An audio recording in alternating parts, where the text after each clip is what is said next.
Hi everyone, I hope you all are doing great. So today we are going to discuss some important questions of BEGS 186 Business Communication जो कि आपकी जून examination के लिए बहुत ही ज्यादा important होने वाला है।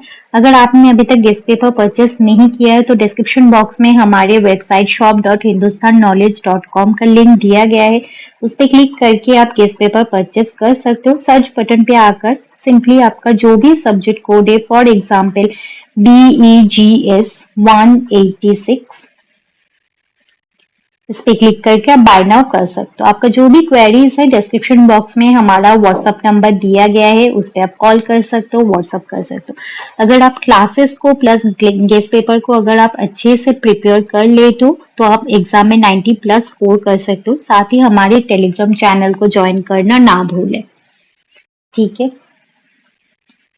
तो पहला जो हमारा जो आज का जो टॉपिक है वो है, पहले तो एक पैसेज दिया गया है, उस पैसेज को पहले रीड करना है। ठीक है, अच्छे से रीड करना है एंड उसके अकॉर्डिंग कुछ क्वेश्चंस दिए गए हैं, उस क्वेश्चंस को हमें एक्सप्लेन करना है।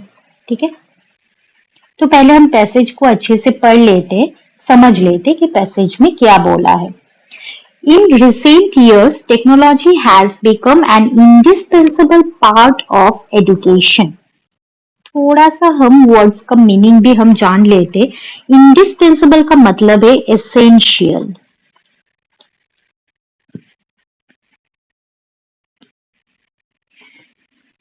टेक्नोलॉजी एक एजुकेशन का एक इम्पोर्टेंट, एक एसेंशियल पार्ट बन चुका है रिसेंट ईयर्स में। From online learning platforms to digital classroom, technology has transformed how students and teachers interact with knowledge. Technology ने कितना ज्यादा ट्रांसफॉर्म किया है, किसको ट्रांसफॉर्म किया है, कैसे ट्रांसफॉर्म किया है? ट्रांसफॉर्म किया है स्टूडेंट्स को, टीचर्स को। स्टूडेंट्स एंड टीचर्स पहले वो लोग एक साथ इंटरैक्ट करते थे, अपने नॉलेज को शेयर करते थे, लेकिन वो लोग ऑफलाइन करते थे, फेस टू फेस इंटरैक्शन होता था। लेकिन अभी क्या होता है, अभी ऑनलाइन प्लेटफॉर्म्स की वजह से, डिजिटल प्लेटफॉर्म्स की वजह से वो लोग ऑनलाइन इंटरैक्ट करते। The integration of technology into education has made learning more accessible, engaging and flexible. Integration का मतलब है कि bringing things together, bringing things together, एक साथ चीजों को लाना।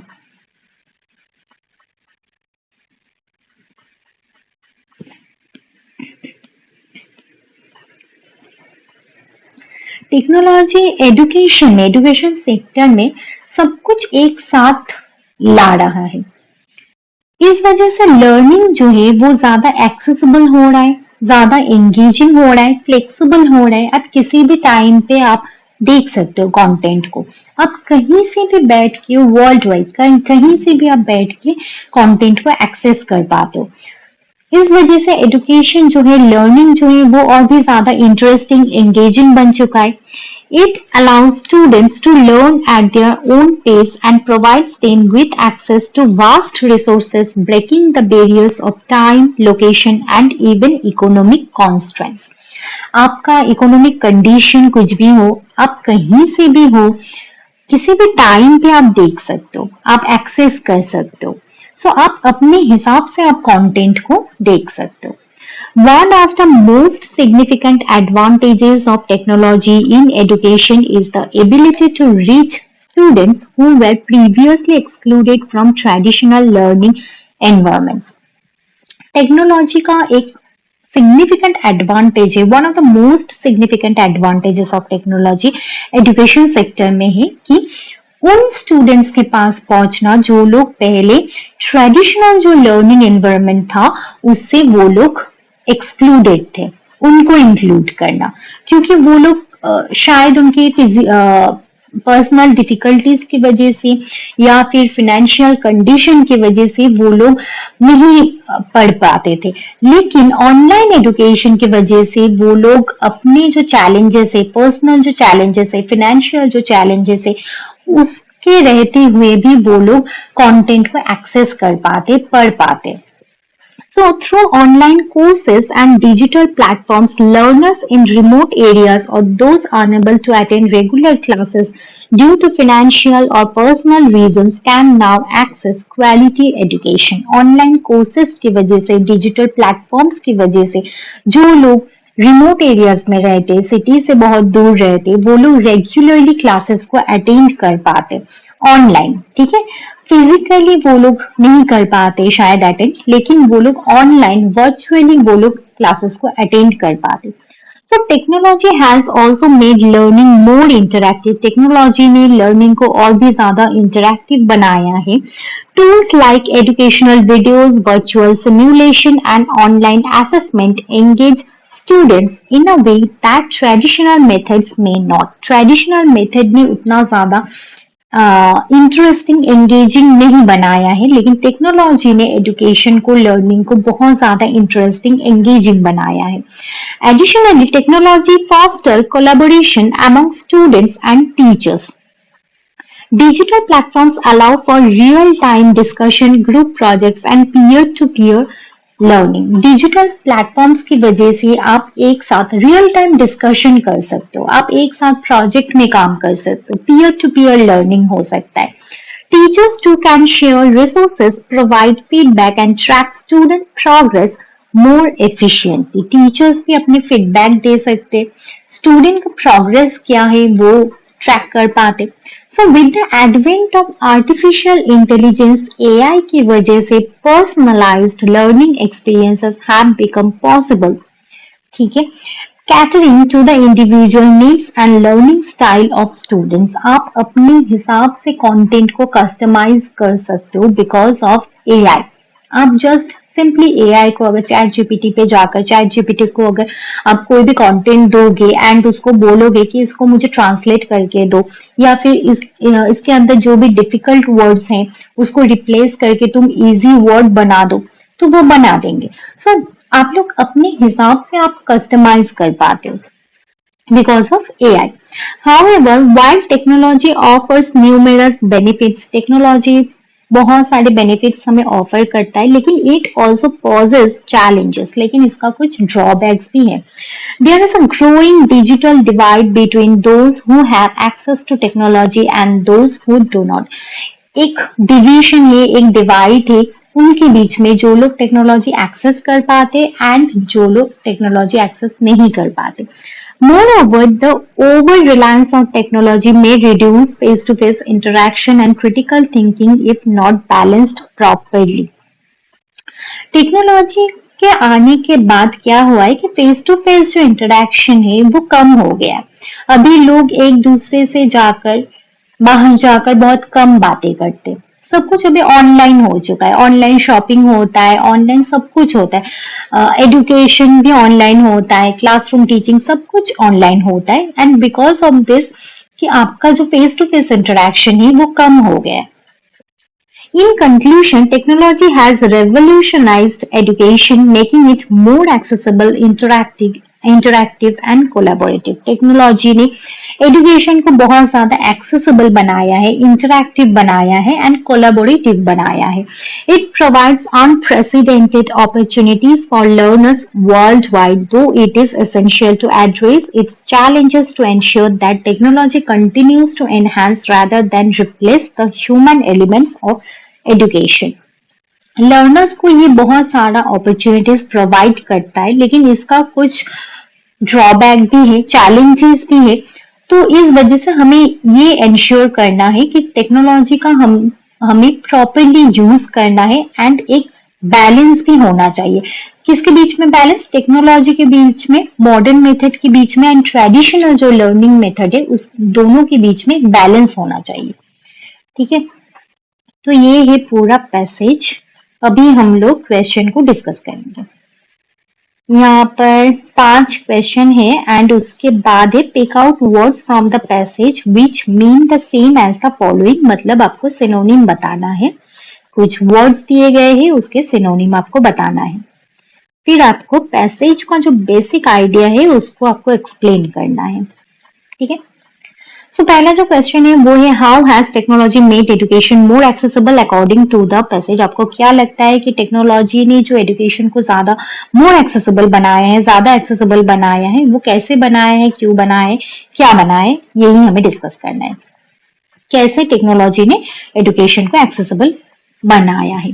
Technology has made education more accessible by enabling students to learn through online courses and digital platforms. आप ऑनलाइन कोर्सेज को आप परचेज कर सकते हो, डिजिटल प्लेटफॉर्म्स के थ्रू आप लर्न कर सकते हो। So learners in remote areas and those facing financial और personal difficulties can access quality education. आप कुछ भी पर्सनल डिफिकल्टी आप फेस कर रहे हो या फिर आपका फाइनेंशियल कंडीशन कुछ भी है, डजेंट मैटर, कहीं पे भी बैठ के आप लर्न कर सकते हो चीजों को।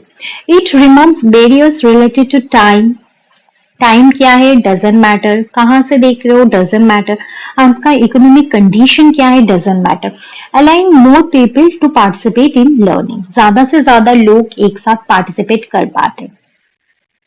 नेक्स्ट जो क्वेश्चन है, what are some ways in which technology has made learning more interactive. Technology ने लर्निंग को और भी ज्यादा इंटरैक्टिव बनाया है, किन किन तरीकों से। Technology has made learning more interactive through educational videos, virtual simulation, online assessment, and multimedia resources.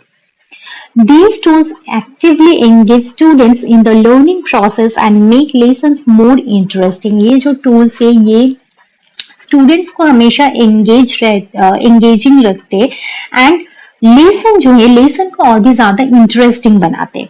So interactive digital content helps students understand concepts better and encourages participation compared to traditional teaching method.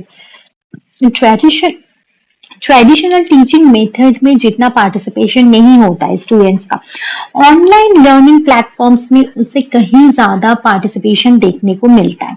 सो ये students को encourage करता है कि तुम group discussion में, group projects में तुम participate करो एंड एक साथ तुम टीम वर्क करो। ठीक है। सो नेक्स्ट जो क्वेश्चन है वो है how does technology foster collaboration between students and teachers. Foster का मतलब है एक साथ ग्रो करना, हेल्प्स ग्रो, एनकरेज करना। Technology promotes collaboration by providing digital platforms for communication and teamwork. Communication के लिए, communicate करने के लिए, teamwork के लिए टेक्नोलॉजी ने बहुत सारे ऐसे डिजिटल प्लेटफॉर्म्स प्रोवाइड किया है। Technology can students can participate in real time discussion. Students एक साथ रियल टाइम डिस्कशन में पार्टिसिपेट कर पाते, ग्रुप प्रोजेक्ट्स में काम कर पाते and peer learning activities. Teachers can easily share resources, give feedback and monitor progress. Teachers भी students का जो progress है उसको monitor कर पाते, feedback दे पाते। So this continuous interaction strengthens cooperation and improves the overall teaching learning experience for everyone. इस वजह से students and teachers दोनों का ही जो overall जो teaching learning experience है वो strong होता है and improve होता है। So yeah. So our next question, which is what is the role of AI in education as mentioned in the passage? Artificial intelligence helps create personalized learning experiences for students. जैसे कि passage में हमने discuss किया कि AI की वजह से आप अपने कंटेंट बना सकते हो, आप खुद के हिसाब से आप कस्टमाइज कर पाते हो कंटेंट को। It adapts educational content according to individual needs, abilities and learning style. आप अपने हिसाब से, अपने स्टाइल से आप उसको बना सकते हो। AI allows students to learn at their own pace and receive customized support. AI आपको customized support देता है, आप अपने हिसाब से आप learn कर पाते हो। This improves understanding, engagement, and academic performance by making education more student-centered and effective. इस वजह से जो understanding है वो improve हुआ है, engagement बढ़ा है, and student का जो academic performance है वो भी improve हुआ है। क्योंकि जो education है AI की वजह से, because of AI, education जो है वो ज्यादा से ज्यादा student-centered and effective हो गया है। What are the challenges posed by the growing use of technology in education? The passage highlights challenges, कुछ चैलेंजेस के बारे में भी पैसेज में बोला गया है, जैसे कि डिजिटल डिवाइड मतलब कि कुछ लोग some people have access to technology, कुछ लोगों के पास कुछ लोग टेक्नोलॉजी को एक्सेस कर पाते एंड कुछ लोग नहीं कर पाते. So over reliance on technology may also reduce face to face communication and critical thinking skill. अगर आप टेक्नोलॉजी के ऊपर बहुत ज्यादा अगर आप डिपेंडेंट हो जाओगे तो जो फेस टू फेस कम्युनिकेशन है वो धीरे धीरे खत्म हो जाएगा एंड जो क्रिटिकल थिंकिंग स्किल है आपके अंदर वो भी धीरे धीरे खत्म होने लगेगा. So therefore technology should be used carefully, इसलिए टेक्नोलॉजी को आपको केयरफुली यूज करना चाहिए and balanced with traditional methods to avoid negative effects. And इसका जो नेगेटिव इफेक्ट है उसको अवॉइड करने के लिए एक प्रॉपर बैलेंस करना बहुत जरूरी है. बैलेंस विद ट्रेडिशनल मेथड के साथ मॉडर्न मेथड का एक बैलेंस होना बहुत जरूरी है. ठीक है, तो ये रहा क्वेश्चन. नेक्स्ट हम लोग देखेंगे सिनोनिम.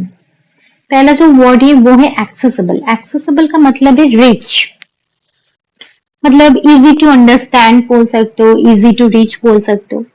नेक्स्ट है इंटरैक्टिव. इंटरैक्टिव का मतलब है एंगेजिंग. एंगेजिंग मतलब कीप्स यू इन्वॉल्व. ठीक है, इन्वॉल्व रहना. नेक्स्ट है कोलाबोरेशन. कोलाबोरेशन मतलब ग्रुप प्रोजेक्ट्स, मतलब एक साथ काम करना, वर्क टुगेदर. नेक्स्ट है एडवांटेज. एडवांटेज मतलब बेनिफिट, लाभ. नेक्स्ट है ट्रेडिशनल. ट्रेडिशनल मतलब कि something which is something done the old way pass down, मतलब ट्रेडिशनल लर्निंग जो होता है कन्वेंशनल पुराने तरीके की. नेक्स्ट है एफिशिएंट. एफिशिएंट का मतलब है इफेक्टिवली और प्रोडक्टिव भी बोल सकते हो. ठीक है, तो नेक्स्ट क्वेश्चन है explain the basic idea of the passage. Passage का जो बेसिक आइडिया है वही आपको एक्सप्लेन करना है. How does the author describe the impact of technology on education and what are the key benefits and challenges mentioned. Author ने कैसे technology का इम्पैक्ट क्या है एजुकेशन के ऊपर, टेक्नोलॉजी का इम्पैक्ट क्या है वो ऑथर ने कैसे डिस्क्राइब किया है एंड इसका टेक्नोलॉजी का की बेनिफिट्स क्या है एंड ड्रॉबैक्स क्या है वही डिस्कस करने के लिए बोला है. The passage explains how technology has transformed education by making it more accessible, interactive and collaborative. Technology ने ट्रांसफॉर्म किया है एजुकेशन को by making it more accessible, ज्यादा एक्सेसिबल बनाया है, ज्यादा से ज्यादा इंटरैक्टिव बनाया है एंड कोलैबोरेटिव बनाया है. बेनिफिट्स में देखेंगे कि फ्लेक्सिबल लर्निंग जो है वो फ्लेक्सिबल है. वाइडर एक्सेस टू रिसोर्सेस, आप कुछ भी कंटेंट आप एक्सेस कर सकते हो and personalised education through AI का हेल्प आप ले सकते हो. हाउएवर चैलेंजेस भी है, कुछ ड्रॉबैक्स भी है, जैसे कि digital divide and reduced personal interaction exist. Face to face interaction पहले जो होता था वो कम हो गया है. पर्सनल इंटरेक्शन जो होता था पहले वो कम हो गया है एंड डिजिटल डिवाइड हो गया है. जैसे कि किसी के पास टेक्नोलॉजी है वो लोग यूज कर पा रहे, किसी के पास नहीं है इस वजह से वो लोग यूज नहीं कर पा रहे. So the author emphasises balancing technology with human involvement. इसलिए बैलेंसिंग बहुत इंपॉर्टेंट है, दोनों का ही बैलेंस होना बहुत इंपॉर्टेंट है. ठीक है,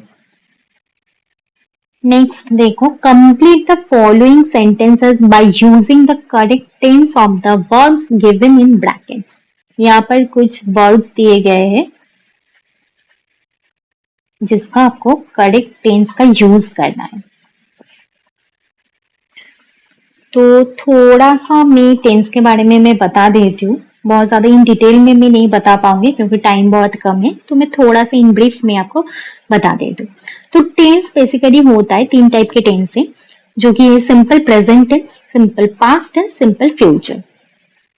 सिंपल प्रेजेंट टेंस मतलब कि जो जनरल ट्रूथ है, जो परमानेंट सिचुएशन है, जैसे कि I play football every day, I eat rice every day, मैं रोज खाती हूँ. ये एक जनरल ट्रूथ है, परमानेंट सिचुएशन है, मैं रोज खाती हूँ. ये है simple present tense. Simple past tense मतलब कि मान लो कि आई एट राइस yesterday, मैं कल चावल खाई थी। आई एट राइस yesterday, ये है सिंपल पास्ट टेंस जो कि है सब्जेक्ट मतलब आई प्लस वर्ब की सेकेंड फॉर्म जो कि है एट।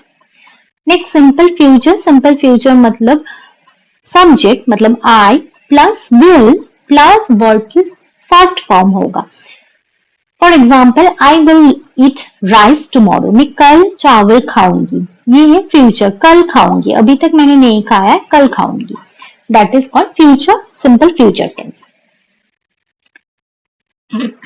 तो सिंपल प्रेजेंट टेंस में पहले जो है वो है present continuous tense. Present continuous tense मतलब कि जो एक्शन हैपनिंग नाउ, अभी हो रहा है, temporary situation, action that is happening now, like I am watching TV, I am playing football, ये है present continuous.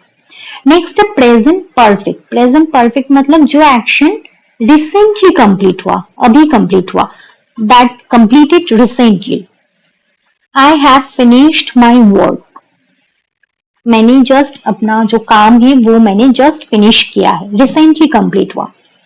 Next present perfect continuous मतलब action that started in the past, past में start हुआ था, पहले स्टार्ट हुआ था लेकिन अभी भी चल रहा है, कंटिन्यूड नाउ, अभी भी चल रहा है। ठीक है, जैसे कि I have been reading for 2 hours, मैं अभी भी पढ़ रही हूँ, मैंने 2 घंटे पहले मैंने पढ़ाई करना स्टार्ट किया, अभी भी मैं पढ़ रही हूँ। I have been reading for 2 hours, that is called present perfect continuous. फिर है सिंपल पास्ट मैंने बोला। नेक्स्ट है पास्ट कंटिन्यूअस। पास्ट कंटिन्यूअस मतलब जो एक्शन इन प्रोग्रेस है at a particular time in the past, जैसे कि आई वॉज प्लेइंग क्रिकेट, मैं क्रिकेट खेल रही थी, I was playing cricket, that is called past continuous. Next है पास्ट परफेक्ट। पास्ट परफेक्ट मतलब जो action completed before another past action, मतलब कि जो एक्शन हो गया है उससे भी पहले एक एक्शन हो गया, an action completed before another past action. The train had left before we arrived, हम लोग जाने से पहले ही ट्रेन चला गया, मतलब हम लोग ऑलरेडी स्टेशन पे हम पहुंच चुके हैं, हो गया, ये पास्ट में हो गया कि हम लोग पहुंच चुके हैं स्टेशन। हम लोग जाने से पहले भी ट्रेन चला गया, मतलब ट्रेन उससे भी पास्ट में था, उससे भी पास्ट में वो चला गया, the train had left, that is called past perfect. Next है past perfect continuous which is continuous action before another action in the past. For example, they had been studying all night, मतलब उन्होंने पढ़ाई करना पहले start किया, started earlier, kept going, then something happened. ठीक है, that is called past perfect continuous. अभी future मतलब कुछ प्रेडिक्शन या फिर प्रॉमिस, कल करूंगी, I will eat rice tomorrow, मैं कल चावल खाऊंगी, that is called simple future. Future continuous मतलब action that will be in progress at a future time. I will be studying at night, मैं रात को पढ़ूंगी, फ्यूचर में मैं करूंगी, that will be in progress at a future time, I will be studying at night, that is called future continuous. Next future perfect. Future perfect मतलब action that will be completed before a specific future time. इसमें होता है subject मतलब I will जो भी हो plus will have plus verb का third form. I will have completed the project by tomorrow. Next, future perfect continuous, which is action that is continuing up to a point in the future. She will have been studying for 3 hours by noon. पहले start किया, उसने पढ़ाई करना पहले start किया, starts before, keeps going, अभी भी चल रहा है, and up to that future time. So she will have been studying for 3 hours by noon. That is called future perfect continuous. मैंने इसको एक्सप्लेन किया है, डिटेल में अगर मैं बताऊंगी तो बहुत टाइम लग जाएगा, इसलिए मैंने थोड़ा सा बताया। ठीक है, तो पहला जो क्वेश्चन है उसको देख लेते हैं कि by the time she arrives we dash our dinner.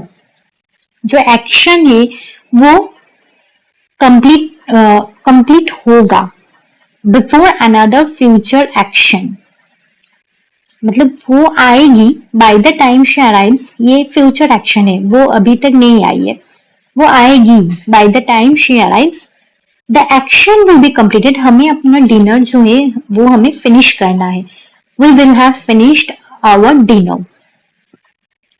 So that is future perfect tense. Next है I dash this book several times already। Already का मतलब है an action completed at an unspecified time before now। Already मतलब मैंने already पढ़ लिए है, उस बुक को मैंने ऑलरेडी रीड कर लिए। So here we will use present perfect tense which is have plus verb. Have read, sorry.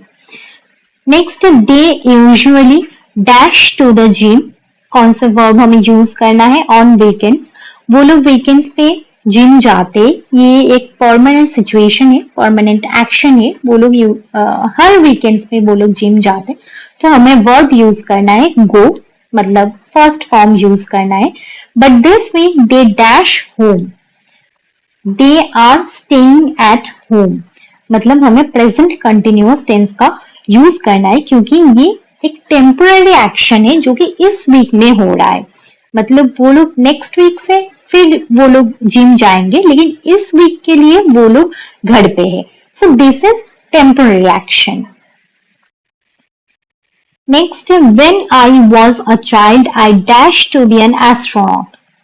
जब मैं छोटी थी, पास्ट की ही बात हो रहा है कि जब मैं छोटी थी मैं क्या बनना चाहती थी? Astronaut. I wanted to be an astronaut.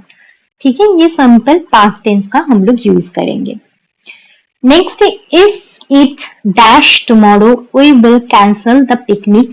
यहाँ पर इफ का यूज किया गया है। इफ मतलब कंडीशनल सेंटेंस, कंडीशनल क्लॉज बोल सकते हो। इफ मतलब अगर कल बारिश हुआ, कोई गारंटी नहीं है कि कल बारिश होगा, अगर हुआ देन हम लोग पिकनिक को कैंसिल करेंगे।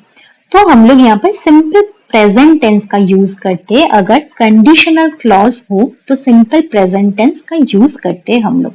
सो इफ इट रेन्स होगा। एंड मेन क्लॉज जो है, जो ये है मेन क्लॉज जो है वहां पर विल होगा, विल एंड वर्ब जो होगा वो वर्ब का फर्स्ट फॉर्म होगा। ठीक है, नेक्स्ट है the sun dash in the east every morning. ये एक यूनिवर्सल ट्रूथ है जो कि रोज होता है, तो सिंपल प्रेजेंट टेंस का हमें यूज करना है। The sun rises in the east every morning. Next है she dash Spanish for 3 years before she move to Madrid.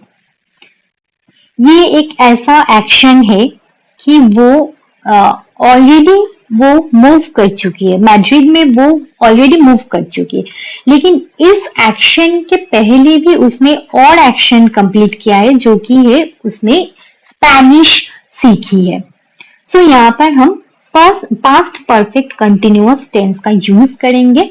The learning continued for a period of time before another action in the past which is moved.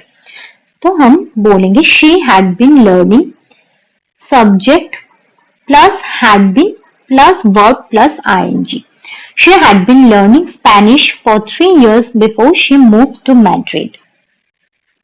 Next, right now he dash a documentary on climate change. Right now मतलब present situation है, present में वो कुछ मतलब the action is happening, अभी भी हो रहा है वो। So he is watching, present continuous tense का use होगा। Right now indicates an action happening at the moment of speaking. Next, they dash each other since they graduated from university. Since का मतलब है कि उन्होंने अभी तक नहीं देखा है। यूनिवर्सिटी के बाद उन्होंने अभी तक एक दूसरे को नहीं देखा है, अभी तक। So the word since shows an action state continuing from the past. Past से चल रहा है and present तक है, अभी तक नहीं देखा है, तो we will use present perfect tense, which is subject plus have not यहाँ पर बोला है, not plus seen, verb का third form. Next week I dash to Italy for a business conference. Next week plan कर रहे, इसका मतलब future tense, simple future tense का यूज करना है। I will travel to Italy for a business conference. Next question क्या है देख लेते। Complete the following sentences by using the correct comparative and superlative form of the adjectives given in brackets. यहाँ पर degree of comparison के बारे में बोला गया है। डिग्री ऑफ कंपैरिजन होता क्या है? Degree of comparison basically it refers to the forms of adjectives used to compare people, objects, things. अगर लोगों के बीच में कंपेयर करना है तो आपको जो फॉर्म यूज करना है, एडजेक्टिव का जो फॉर्म यूज करना है वही होता है डिग्री ऑफ कंपैरिजन। तो अगर आप दो लोगों के बीच में अगर कंपेयर कर रहे हो तो आप यूज करोगे कंपेरेटिव डिग्री को। अगर आप दो से ज्यादा, 3, 4, 5 पूरे क्लास में आप कंपेयर कर रहे हो, पूरे सोसाइटी में कंपेयर कर रहे हो, पूरे देश में, पूरे वर्ल्ड में कंपेयर कर रहे हो तो आप सुपरलेटिव डिग्री का यूज करोगे, मोर देन 2। ठीक है। सो डिग्री जो है वो 3 टाइप के होते हैं। एक होता है पॉजिटिव डिग्री, दूसरा होता है कंपैरेटिव डिग्री, तीसरा होता है सुपरलेटिव डिग्री। फॉर एग्जाम्पल मान लो कि पॉजिटिव डिग्री है टॉल, कंपैरेटिव फॉर्म में अगर बोलेंगे तो बोलेंगे टॉलर, सुपरलेटिव फॉर्म में होगा tallest. For example positive degree का मैं एक एग्जाम्पल दे रही हूं कि राम इज टॉल। ठीक है, राम इज टॉल। फिर अगर कंपेयर करना है राम के साथ, अगर किसी और का अगर कंपेयर करना है तो मैं क्या बोलूंगी? श्याम का अगर मुझे कंपेयर करना है तो मैं बोलूंगी Ram is taller than Shyam. अगर मुझे राम को अगर कंपेयर करना है पूरे क्लास से तो मैं बोलूंगी Ram is the tallest in the class. Ram सबसे ज्यादा टॉल है, Ram is the tallest in the class. So that is called superlative form of degree.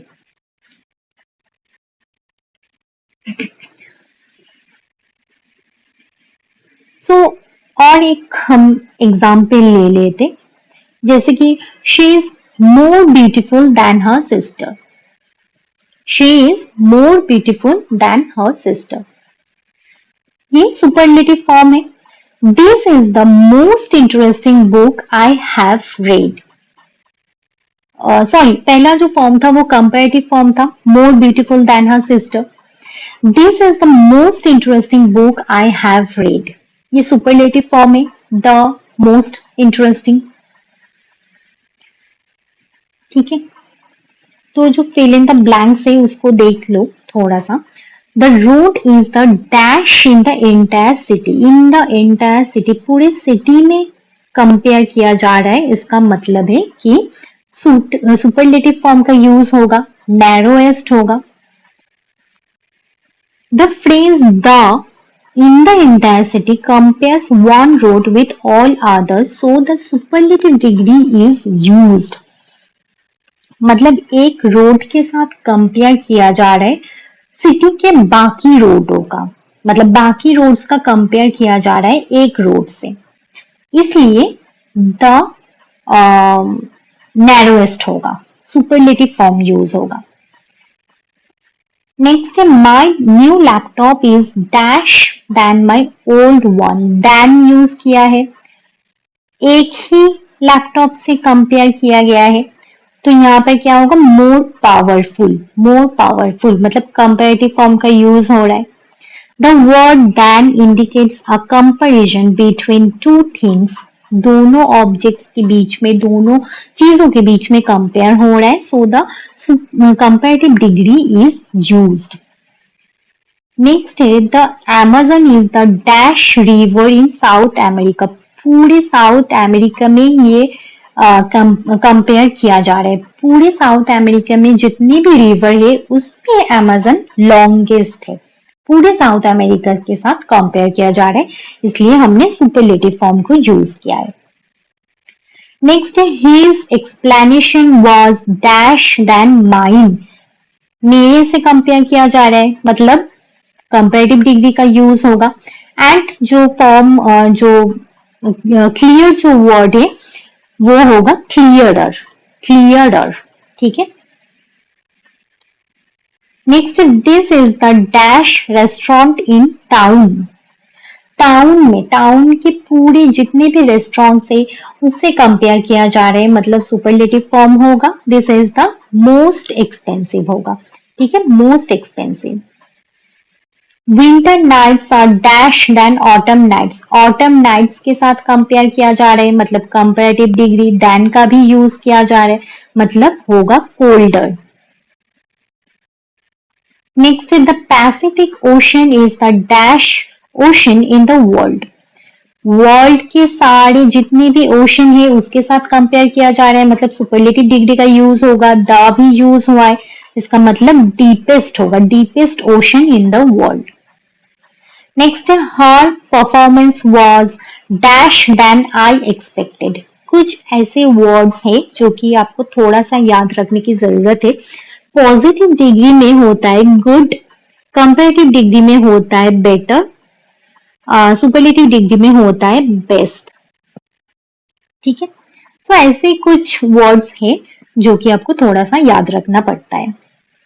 So her performance was dash than I expected, इसमें कंपेयर किया जा रहा है, so her performance was better than I expected.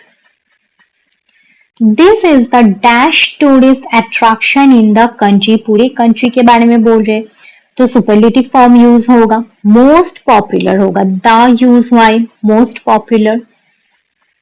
Next running is dash than sitting all day, then का use किया है, then indicates comparison between two activities, दोनों activity के बीच में कंपैरिजन हो रहा है, एक है सिटिंग दूसरा है रनिंग, दोनों के बीच में, दोनों एक्टिविटी के बीच में कंपैरिजन हो रहा है, इसलिए हम लोग सुपरलेटिव कंपैरेटिव डिग्री का यूज करेंगे एंड हेल्दियर होगा, ठीक है। सो running is healthier then sitting all day. फिर write a dialogue between a mentor and a student discussing the significance of setting long-term goals for personal and professional growth. एक आपको dialogue लिखने के लिए बोला है, डायलॉग किसके बीच में, एक मेंटर एंड स्टूडेंट के बीच में, एक गाइड है एंड एक स्टूडेंट है, उनके बीच में एक डायलॉग आपको प्रेजेंट करना है, आपको बताना है कि लॉन्ग टर्म गोल्स कितना इंपॉर्टेंट है पर्सनल ग्रोथ के लिए, प्रोफेशनल ग्रोथ के लिए। सो स्टूडेंट बोल रहे कि good morning sir, I often hear people talking about long term goals, why are they so important. Student mentor को पूछ रहे कि लॉन्ग टर्म गोल्स, मैंने सुना है कि लोग हमेशा बोलते हैं कि लॉन्ग टर्म गोल्स जो है वो बहुत ज्यादा इम्पॉर्टेंट है, मतलब लोग हमेशा लॉन्ग टर्म गोल्स के बारे में बताते, तो लॉन्ग टर्म गोल्स क्यों इम्पॉर्टेंट है। सो मेंटर बोलते कि long term goals are important because they give direction to our life, they help us understand where we want to be in the future and what steps we need to take to get there. Long term goals important इसलिए है क्योंकि long term goals की वजह से हमें एक direction मिलता है, लाइफ में हमें एक डायरेक्शन मिलता है, हमें समझ में आता है कि हम फ्यूचर में क्या बनना चाहते हैं एंड उस पे मतलब उसको वो अचीव करने के लिए हमें कौन सा स्टेप को हमें फॉलो करना चाहिए। स्टूडेंट्स बोल रहे कि can you explain that with an example, आप मेंटर को वो बोल रहे कि आप एक्सप्लेन कर सकते हो क्या? मेंटर बोले कि of course, suppose you want to become a doctor, मान लो कि तुम डॉक्टर बनना चाहते हो, that is your long term goal, ये तुम्हारा लॉन्ग टर्म गोल है। To achieve it you must study hard, perform well in exam and gain the necessary qualification. Your goal helps you stay focused and motivated. तो वो तुम सोचोगे and बन जाओगे, ऐसा तो नहीं होगा। तो तुम्हें वो अपने गोल को अचीव करने के लिए तुम्हें पढ़ाई करना पड़ेगा, तुम्हें एग्जाम में अच्छा परफॉर्म करना पड़ेगा, तुम्हें जो भी नेसेसरी क्वालिफिकेशन है तुम्हें नीट क्वालिफाई करना पड़ेगा। सो तुम अगर पहले से ही अगर गोल पे तुम अगर पहले से ही अगर अपने गोल को अगर सेट कर लोगे तो तुम you will stay focused and motivated, तुम मोटिवेटेड रहोगे, फोकस्ड रहोगे। स्टूडेंट बोल रहे कि I see so long term goals help us plan our future. Student बोल रहे कि ओके, तो लॉन्ग टर्म गोल हमें हेल्प करता है कि हम अपने फ्यूचर को अच्छे तरीके से प्लान कर पाए। मेंटर बोल रहे without goals people may waste time and energy on things that do not help them grow. Goals act like a road map that guides us in the right direction. Without goals के बिना लोग क्या करते, अपनी time waste करते, energy waste करते, उन चीजों में एनर्जी वेस्ट करते जो कि उतना इंपॉर्टेंट नहीं है। तो गोल क्या करते, एक रोड मैप की तरह काम करते, वो हमें गाइड करता है कि हमें कौन से डायरेक्शन में जाना है। स्टूडेंट पूछ रहे कि how do long term goals help in personal growth. Long term goal personal growth के ऊपर कैसे काम करते हैं? सो मेंटर बोलते हैं कि they encourage self discipline, patience and commitment. When you work towards a goal for many years, you learn how to manage your time, overcome challenges, and stay motivated even during difficult situation. Mentor बोलते कि वो तुम्हें long term गोल तुम्हें सिखाता है, self discipline सिखाता है, patience सिखाता है, कमिटमेंट सिखाता है। तुम जब एक चीजों पे अगर बहुत सालों तक अगर काम करोगे तो तुम अपने टाइम को अच्छे से मैनेज कर पाओगे, जो भी चैलेंजेस डिफिकल्टीज तुम फेस कर रहे हो उसको तुम ओवरकम कर पाओगे and you will stay motivated, तुम मोटिवेटेड रहोगे। Students, that sounds useful, what about professional growth? And professional growth क्या है? मेंटर बोले long term goals are equally important for professional success. Professional success के लिए भी long term goals equally important है, क्योंकि वो तुम्हें हेल्प करता है कि तुम एक राइट एजुकेशन चूज करो, क्या ट्रेनिंग तुम्हें लेना है, करियर अपॉर्चुनिटीज तुम अच्छे से चूज कर पाओ। अगर तुम्हारा अगर गोल अगर क्लियर है तो तुम ज्यादा कॉन्फिडेंट रहोगे एंड फ्यूचर में जो भी चैलेंजेस डिफिकल्टीज तुम फेस करोगे या फिर करने जा रहे हो तो उसके लिए तुम प्रिपेयर्ड रहोगे। स्टूडेंट्स बोल रहे हैं कि sometimes goals seem too difficult to achieve. कभी कभी लगता है कि गोल जो है वो बहुत ज्यादा डिफिकल्ट है अचीव करने के लिए। So what should we do then? तो हमें क्या करना चाहिए? मेंटर बोले कि large goals can seem difficult but they become easier when divided into smaller steps. Focus on one step at a time. Every small achievement brings you closer to your main goal. Large goals दिखने में बहुत ज्यादा difficult लगता है, लेकिन वो easy हो जाएगा अगर तुम उसको छोटे छोटे पार्ट में अगर डिवाइड कर लोगे। पहले तुम मानो कि तुम 8th में पढ़ते हो, तुम क्लास 8 में जाकर तुम नीट की प्रिपरेशन ले रहे हो, तो वो नहीं होगा, तुम फोकस नहीं कर पाओगे, तुम परफॉर्म नहीं कर पाओगे क्लास 8 के एग्जाम में। तो इसलिए तुम जिस भी क्लास में हो, तुम क्लास में हो, तुम्हें उस क्लास के अकॉर्डिंग तुम्हें चलना है, तुम्हें उस क्लास पे ही फोकस करना है। फिर जाकर तुम धीरे धीरे स्मॉल स्टेप लेकर तुम अपने गोल पे तुम रीच आउट कर पाओगे, पहुंच पाओगे। What happens if someone changes their goal later? क्या होगा अगर बाद में अगर किसी ने अपने जो गोल है वो चेंज कर लिया? That is perfectly normal. ये perfectly normal है. As people learn and gain new experiences, their interest may change.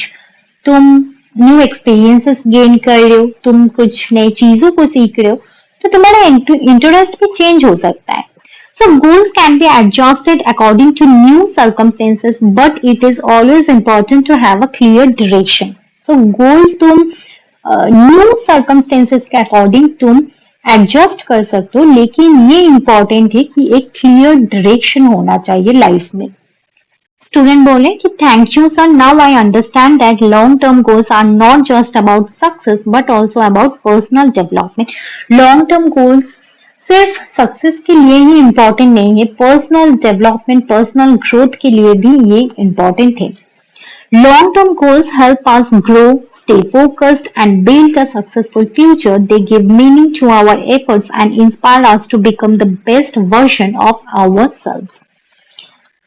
Mentor बोलते हैं कि हाँ, लॉन्ग टर्म गोल्स हमें ग्रो करने में हेल्प करते, हमें हमेशा डिसिप्लिन रखते, पेशेंट रखते, फोकस्ड रखते. एक सक्सेसफुल फ्यूचर बनाने के लिए लॉन्ग टर्म गोल्स बहुत इंपॉर्टेंट है. They give meaning to our efforts and हमें इंस्पायर करते to become the best version of our self. I will start setting clear long-term goals for my future. Thank you for your guidance.